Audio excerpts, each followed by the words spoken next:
And if you're dealing with any damage, well, Tiffany Craig is here to tell us the things you need to do right now. Yeah, well, I'm hanging onto my phone because that's what most of us do a lot of the day. And if you have been affected by this, use this to get the proof that you need when the time comes to get reimbursed or to get paid to fix the problems in your house. Here's a checklist.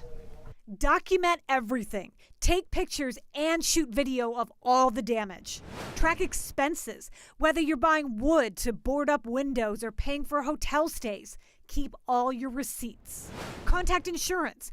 Call your homeowner's insurance agent and find out what your policy covers. And be wary of solicitors. If someone shows up offering to fix the damage, get their contact information and research them before agreeing to any work.